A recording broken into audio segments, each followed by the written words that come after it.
আসসালামু আলাইকুম। অনেক শুভকামনা দিয়ে শুরু করছি। আজকে মূলত কথা বলবো বিশেষ মুহূর্তে পুরুষ যৌনাঙ্গ বা পুরুষ লিঙ্গের শিথিলতার কারণ বা এর প্রতিকার নিয়ে।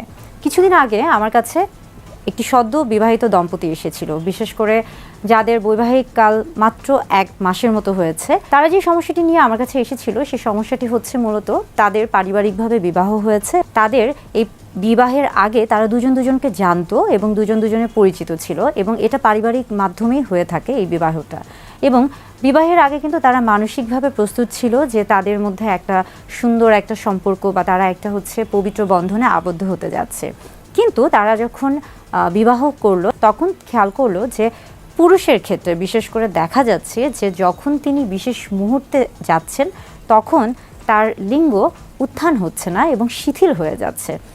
আবার তিনি এসে আমাকে বলেছেন যে হয়তোবা তার মধ্যে উত্তেজনা কাজ করছে, আগ্রহ করছে এবং লিঙ্গ উত্থান হচ্ছে, কিন্তু কিছুক্ষণের মধ্যেই তা আবার শিথিল হয়ে যাচ্ছে।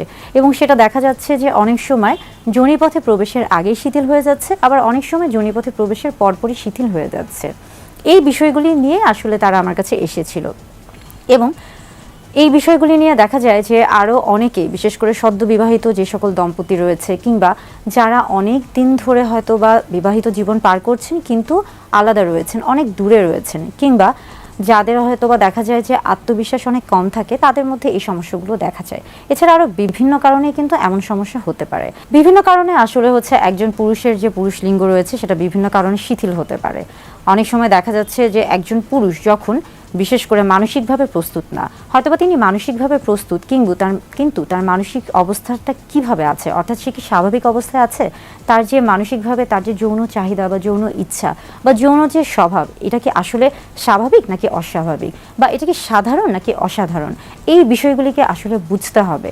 অনেক সময় অনেকে অতিরিক্ত যৌন চাহিদা বা যৌন উত্তেজনামূলক বিষয়গুলো নিয়ে চিন্তা করতে থাকেন। বিশেষ করে সারাক্ষণই তার মনের মধ্যে একটা বিষয় কাজ করে যে তিনি সবসময় হয়তোবা যদি যৌন চাহিদা নিয়ে চিন্তা করেন বা যৌন ক্রিয়া নিয়ে তিনি ভাবতে থাকেন, সেক্ষেত্রে হয়তোবা তার যৌন যে শক্তি আছে সেটা হয়তোবা বৃদ্ধি পাবে, এটা অনেকে মনে করে থাকেন। এবং যার ফলে যেটা হয় যে এটা একসময় অতিরিক্ত এই যে চিন্তা থেকে তার মনের মধ্যে একটা দুশ্চিন্তার তৈরি হয় এবং এর ফলে এটা কিন্তু তার শারীরিকভাবে তাকে ক্ষতিগ্রস্ত করে ফেলে এবং যার কারণে দেখা যায়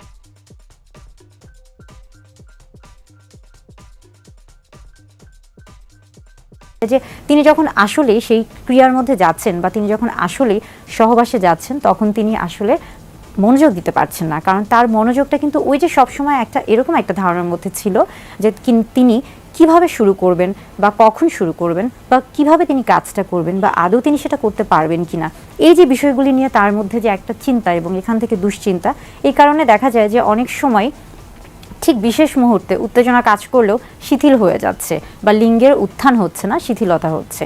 এটা যেমন মানসিক দিক থেকে। আবার আমরা যদি শারীরিক দিক থেকে চিন্তা করে থাকি, সেই ক্ষেত্রে আসছে যে একজন মানুষ যদি বিভিন্ন কারণে শারীরিক দিক থেকে আসলে ক্ষতিগ্রস্ত হতে পারে বা বিভিন্ন কারণে শারীরিক সমস্যার জন্য তার লিঙ্গের এই যে শিথিলতা হতে পারে। যেমন প্রথমে আমরা বলতে পারি যে তিনি যদি বিভিন্ন রকমের কোমরবিড কন্ডিশনে ভুগে থাকেন, অর্থাৎ দেখা যাচ্ছে যে তিনি অনেক দিন ধরে ডায়াবেটিসে আছেন, উচ্চ রক্তচাপে আছেন, কিংবা তার কিডনির সমস্যা বা হৃদরোগের সমস্যা কিংবা লিভারের সমস্যা বা জটিল কোনো রোগের তিনি অনেক দিন ধরে আক্রান্ত, যার কারণে কিন্তু এই সমস্যার সম্মুখীন হওয়া খুবই স্বাভাবিক। আবার অনেকের ক্ষেত্রে দেখা যায় যে অনেকে আছেন বিভিন্ন রকমের ওষুধ গ্রহণ করছেন এবং সেই ওষুধগুলোর হয়তো বা পার্শ্ব প্রতিক্রিয়ার কারণেও তার এই সমস্যা হতে পারে। আবার দেখা যায় যে অনেকের ক্ষেত্রে, বিশেষ করে পুরুষদের মধ্যে অনেকেরই একটা সময় গিয়ে কিন্তু হরমোনের তারতম্য দেখা যায়। অনেকের ক্ষেত্রে বা অনেকের শরীরে টেস্টোস্টেরন হরমোন কমে যাচ্ছে, আবার অনেকের শরীরে প্রোল্যাকটিন যেমন বেড়ে যাচ্ছে তেমনি এস্ট্রাডিওল বেড়ে যাচ্ছে, বা থাইরয়েড হরমোনেরও একটা তারতম্য দেখা যাচ্ছে। এই যে বিষয়গুলি, এগুলোর কারণেও কিন্তু লিঙ্গের শিথিলতা হতে পারে। আবার দেখা যায় যে অনেকের মধ্যেই বিশেষ করে স্নায়ুতন্ত্রে বা স্নায়ুকোষে বা শির দ্বারাতে বিভিন্ন রকমের সমস্যা থাকে, প্রোস্টেট গ্ল্যান্ডে সমস্যা থাকে, এর ফলেও কিন্তু এই যে লিঙ্গের শিথিলতা এটা হতে পারে। অর্থাৎ বিভিন্ন কারণে বিশেষ মুহূর্তে লিঙ্গের শিথিলতা হতে পারে। তবে সেই কারণগুলিকে জানতে হলে বা সেই কারণগুলি থেকে নিজেকে বাঁচতে হলে অবশ্যই চিকিৎসকের শরণাপন্ন হতে হবে এবং চিকিৎসকের পরামর্শ অনুযায়ী পরামর্শ মেনে চলতে হবে। এমন অবস্থায় দেখা যায় বিশেষ করে আমরা বেশ কিছু পরীক্ষা নিরীক্ষা করে থাকি, রক্তের কিছু পরীক্ষা করে থাকি, যেমন রক্ত পরীক্ষা করে থাকি, এবং আমরা যদি বলে থাকি যে পুরুষাঙ্গের অর্থাৎ আল্ট্রাসোনোগ্রাম করে থাকি, পিনাল ডপলার করে থাকি। এর মাধ্যমে দেখা যায় যে পুরুষ লিঙ্গে আসলে রক্ত প্রবাহের অবস্থাটা কীরকম, সঠিকভাবে রক্ত প্রবাহিত হচ্ছে কিনা সেটা দেখার জন্য। এক্ষেত্রে আমরা সবসময় বলে থাকি যে আসলে সাজেশন বা অ্যাডভাইস বা উপদেশটা কি হয়ে থাকবে। উপদেশটা মূলত বলা হয়ে থাকে যে আপনি যখন একটা সম্পর্কে যাচ্ছেন, অর্থাৎ নারী পুরুষ বা স্বামী স্ত্রী যখন একটা সম্পর্কে যাচ্ছে, প্রথমেই সবার আগে আপনার মনটাকে স্থির করতে হবে। স্বামী স্ত্রী উভয়ের মধ্যে একটা সম্মতি থাকতে হবে, আপনাকে মানসিকভাবে প্রস্তুত থাকতে হবে। অতিরিক্ত চিন্তা কিন্তু দুশ্চিন্তার কারণ হয়, তাই অতিরিক্ত চিন্তাকে বাদ দিতে হবে। এবং ফোরপ্লে কিন্তু অত্যন্ত গুরুত্বপূর্ণ।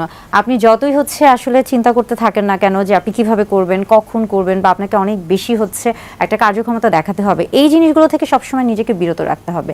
আপনাকে সবসময় ফোরপ্লের দিকে ফোকাস করতে হবে। অর্থাৎ যে আমরা বলে থাকি যে অর্গাজমে যাওয়ার আগের যে মুহূর্তটি রয়েছে, অর্থাৎ দুজনকে স্বামী স্ত্রী উভয়কে যে যৌন উত্তেজিত করা, এই বিষয়গুলির দিকে খেয়াল রাখতে হবে। মনে রাখবেন যে আসলে সেক্স বা অর্গাজমের ক্ষেত্রে কিন্তু পেনিট্রেশন বা যোনিপথে পুরুষ লিঙ্গ প্রবেশ করানোই কিন্তু সবকিছু নয়, বরং আপনি অনেক সময় এই যোনিপথে পুরুষাঙ্গ বা লিঙ্গ যদি প্রবেশ না করান, সেক্ষেত্রেও কিন্তু আপনি আসলে যৌন উত্তেজনা বা যৌন তৃপ্তির যে সর্বোচ্চ সুখ রয়েছে সেটা কিন্তু আপনি স্বাদ গ্রহণ করতে পারেন। রিল্যাক্সেশন এক্সারসাইজ বা ব্রিদিং এক্সারসাইজ, এটা খুবই গুরুত্বপূর্ণ, এবং এর পাশাপাশি কেগেল এক্সারসাইজের কথাও আমরা বলে থাকি, এটাও অত্যন্ত গুরুত্বপূর্ণ। আরও গুরুত্বপূর্ণ লাইফস্টাইল মডিফিকেশন বা জীবনধারা। আমরা সবসময় বলে থাকি যে স্বাস্থ্যকর যৌন জীবনের জন্য অবশ্যই সুষম খাদ্য গ্রহণ করুন, স্বাস্থ্যকর জীবনযাপন করুন, সঠিকভাবে বিশ্রাম নিন, কিংবা আপনি যে খাবারগুলো গ্রহণ করছেন সেটা সুষম খাবার কিনা। যদি দেখা যায় যে আপনি শারীরিকভাবে কিছুটা দুর্বলতা ফিল করছেন বা অনুভব করছেন, সেক্ষেত্রে বিভিন্ন রকমের ওষুধ রয়েছে যেটা কিনা চিকিৎসকের শরণাপন্ন হয়ে তার পরামর্শে গ্রহণ করবেন। কখনোই যে কোনো কারো কাছ থেকে এই ধরনের ওষুধ গ্রহণ করবেন না, এতে হিতে বিপরীত হতে পারে। আবার বেশ কিছু কিন্তু আমরা বলে থাকি যে সাপ্লিমেন্ট রয়েছে, যেটাকে কিনা আমরা ফুড সাপ্লিমেন্ট হিসেবে দিয়ে থাকি, আপনি সেই সাপ্লিমেন্টগুলো গ্রহণ করতে পারেন। এবং সবশেষে অত্যন্ত গুরুত্বপূর্ণ সেক্স থেরাপি। সেক্স থেরাপি বেশ কয়েকটি ধাপে দেওয়া হয়ে থাকে। প্রথম ধাপে আমরা বলে থাকি যে সহবাসে লিপ্ত হবেন না। প্রথম দিকে আসলে ফোরপ্লেটা অত্যন্ত গুরুত্বপূর্ণ। স্বামী স্ত্রী দুজনকে একটু সময় দিন, দুজনের ভালো লাগার যে বিষয়গুলো রয়েছে, বা দুজনকে একটু বোঝা, বা দুজনের একসাথে যে কাজটা করতে ভালো লাগে সেই কাজগুলি করার চেষ্টা করুন। এবং দ্বিতীয় ধাপে আমরা বলে থাকি যে এই মুহূর্তে বা দ্বিতীয় ধাপে যেটা করতে পারেন, স্বামী স্ত্রী দুজনের ক্ষেত্রে শরীরে বেশ কিছু স্পর্শকাতর অংশ রয়েছে, সেই অংশগুলোকে স্পর্শ করতে পারেন। তবে সেই ক্ষেত্রে কিন্তু অবশ্যই জননাঙ্গকে স্পর্শ করা যাবে না। এবং এই সেক্স থেরাপির মধ্যে আমরা যখন তৃতীয় ধাপে যাই, তখন আমরা বলে থাকি যে হ্যাঁ, আপনি অর্থাৎ নারী পুরুষ উভয় কিন্তু আপনাদের যে যৌন তৃপ্তিদায়ক বা উত্তেজনামূলক যে অংশগুলো রয়েছে সেগুলোকে আপনারা স্পর্শ করতে পারেন, এবং পাশাপাশি আপনারা জননাঙ্গের যে অংশগুলো যে রয়েছে সেগুলোকে স্পর্শ করতে পারেন। এবং সবশেষে বা চতুর্থ ধাপে আসছে যে এখানে আপনি অবশ্যই প্রত্যেকটি ধাপই করতে পারেন। অর্থাৎ এই ক্ষেত্রে আপনি স্পর্শ করতে পারেন স্পর্শকাতর অংশগুলোকে, এবং যোনিপথে স্পর্শ করতে পারেন, এবং এই ধাপে কিন্তু আপনি যোনিপথে লিঙ্গকে প্রবেশ করাতে পারেন এবং জননাঙ্গকেও স্পর্শ করতে পারেন। অর্থাৎ সেক্স থেরাপি অত্যন্ত গুরুত্বপূর্ণ, এবং এটা কিন্তু বেশ কয়েকটা ধাপে দেয়া হয়ে থাকে।